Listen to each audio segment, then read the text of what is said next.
Alas 5 na naman po at ako po ay magjo-duty na. Nalipat naman po ako ng pwesto. At ngayon po naglalakad po ako papunta sa aking duty. 5:30 po yung duty ko at ngayong nandito na ako naglalakad. Bago po kasi mag 5:30 nandoon ka na sa area na kung saan doon po ako naka-duty. Habang pa ako ay naglalakad, parang na-miss ko po yung mayroon po akong kasama kasi ang dami po namin mga kasamahan dito, pero ngayon kunti na lang po kaming natira. Kaya nakakamiss yung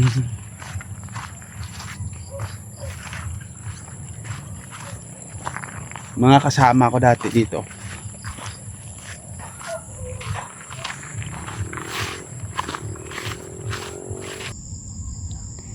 Alas 5:40 na ng hapon, nandito ako ngayon sa aking duty, mag-isa. Isa na pakalawak na lupain, dating gubat, ngayon ay pinoproseso na para gawing subdivision. Tahimik ang paligid pero ramdam mo ang bigat ng lugar.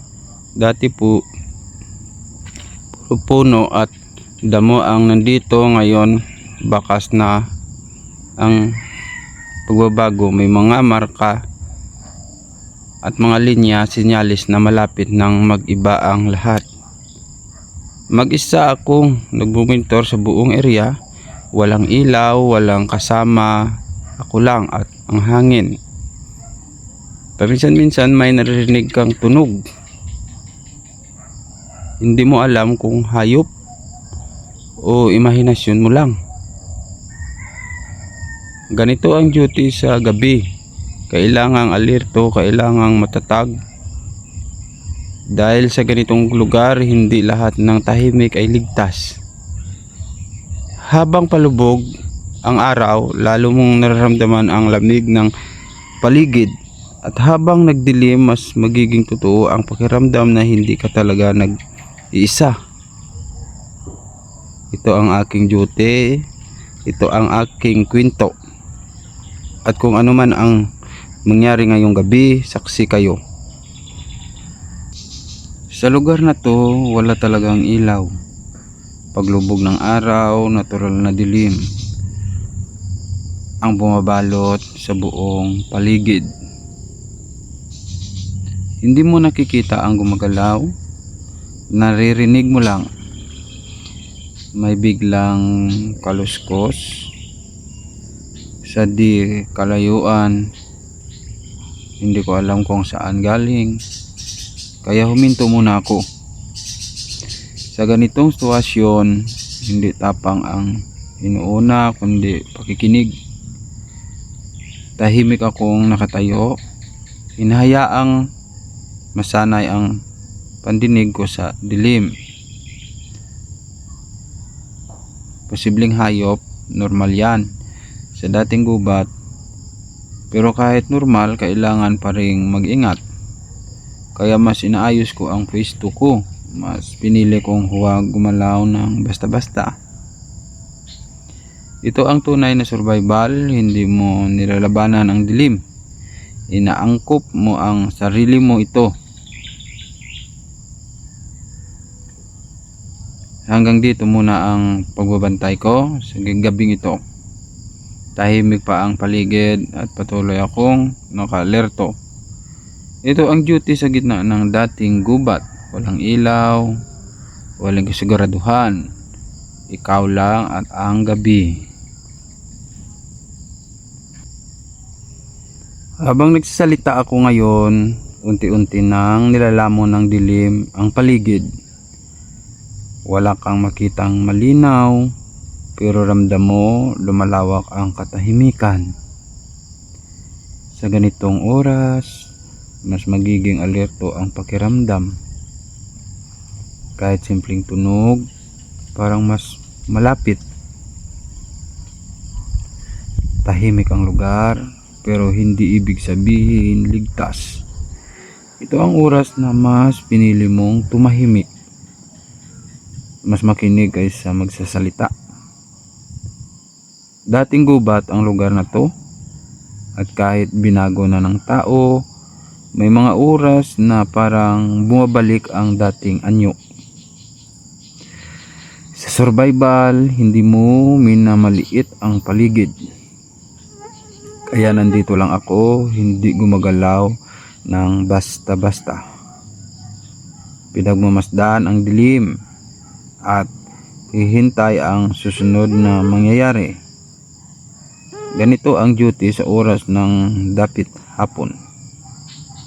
Tahimik, mabigat, at kailangan laging handa. Sa ngayon, nandito lang muna ako sa isang lugar. Hindi pa ako naglalakad.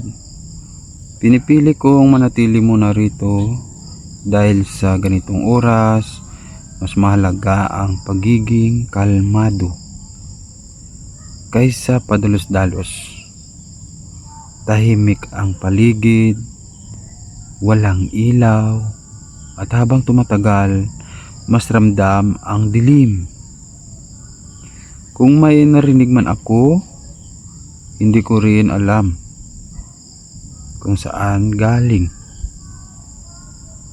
Ganito ang survival, hindi lahat ng galaw ay kailangang makita. Minsan pakiramdam lang ang sandata mo.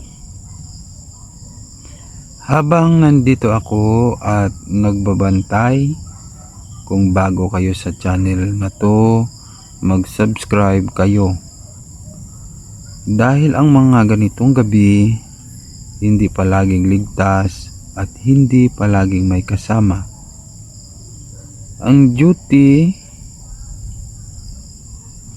totoo, walang script, walang ilaw. Mamaya pa ang gagalaw. Sa ngayong nandito lang ako, nakikinig sa katahimikan.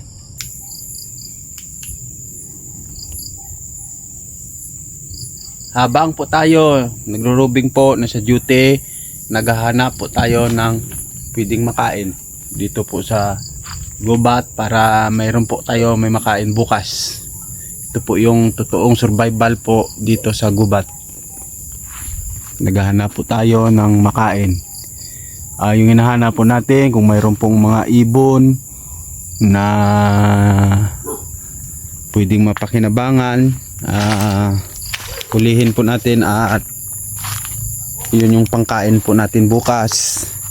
O di kaya yung mga palaka, mga taklong, kuol, yun po yung susuluin po natin ngayong gabi, no mga idol. Ang hirap po talaga ng buhay dito sa gubat.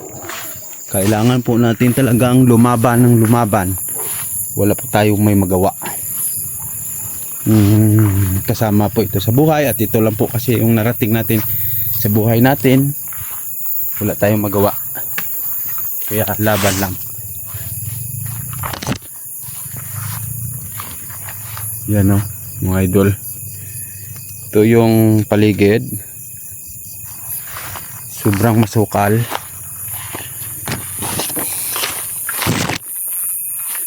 Yan, nakita niyo po yan. Robing inspection po tayo mga idol. Habang po nagro-robing, naghahanap po tayo ng pagkain. At hindi po natin alam mga idol, dito po sa napakakapal na damuhan, hindi po natin alam kung ano ba yung lalabas ng mga nilalang. Tsaka namamatay patay pa po yung ilaw po natin. Hindi po natin alam, no, kung ano man yung mangyari sa gabing ito. Tuloy pa rin po yung laban. Tatanggapin po natin yung mga kahirapan na pagdadaanan po natin. Sana gabayan tayo ng may kapal na maging safety lang po tayo sa duty na po ito. Dahil ko po yan nasabi kasi gabi po ito eh. Hindi po natin alam yung mga nasa paligid natin na nakaabang lang. Okay lang po yung mabuti, no? Okay lang po yan. Okay, sa yung mga mayroong mga masasama, sana ipalayo lang po natin yan, no? Panalangin lang natin na sa may kapal na ipalayo lang po natin yung mga masasama na yan. Tsaka para maaligtas po tayo sa ano, sa mga ganyan nga mga pangyayari. Yun. Malamig na po yung gabi. Patuloy pa rin po tayo sa paglalakad. Robing inspection, kasama na po yung maghahanap po ng pwedeng makain, mga palaka, pati yung palayan. Medyo tuyo na po dahil tag-init na ngayong buwan. Pupunta na po sa tag-init, kaya now ito po mayroong isang palaka pang ulam po natin. Isa pa lang po mga idol, lagay sa sako para bukas pang ulam natin. Saka yung ito pala marami palaka. Bukas po makain na lang po yung ano natin, tulad ng laman ng kamuting kahoy, saging, yun ang mapulot natin dito makain. Bayabas, mayroon pa ata bungang bayabas, kahit kakunti lang po yung puno ng bayabas, pero mayroon na tayong bunga. Yun mayroon pa itong bunga pero hilaw pa po. Pahinugin po muna natin. Dito mayroon pong mga hinog. Yan, mayroon pong mga hinog. Ang hirap lang, mayroon nakabantayang langgam. Yan, langgam nakabantay po sa bayabas, na pag kinuha mo yung bayabas kagatin ka po. Ang sakit pa naman po yan ng langgam na yan. Yan mga idolo. Yun. At patuloy po tayo sa pag-iikot para madagdagan po yung mga bayabas na nakuha po natin. Baka dito meron din mga bunga ng kahoy na pwede pong makain. Grabe, nihingal na ako sa kakalakad. Ang layo na po ng nalakad ko, pero bayabas pa lang at saka palaka yung nakita ko. Ilang pirasong bayabas at saka palaka po yung nakita ko. Ito yung mga kahoy nagbumulaklak pa lang. Ang hirap, kahit sa paglakad mo matalisod ka dahil madilim po at saka nakatutok po ako talaga sa pwede kong makuhang makain. Ito mangga, wala mang bunga. Kahoy panggatong, bukas na. Yun. Sabing hirap ng buhay. Ito, nakita niyo po yung bakod. Kasama po yan sa pagbabantay ko dito sa napakalawak na sa gitna ng dinidevelop na gagawing subdivision. Yun po mga idol. Dito po tayo sa hindi ganong madamo kasi nandito po yung mga pwedeng makain na palaka, yung tinatawag ng poison frog. Ito kasama po sa binabantayan yung bakod na to. Dito po nakasalala yung pangkain po natin, yung magsahod tayo, pambili tayo ng pagkain sa pagbabantay ng bakod na po yan. Yun.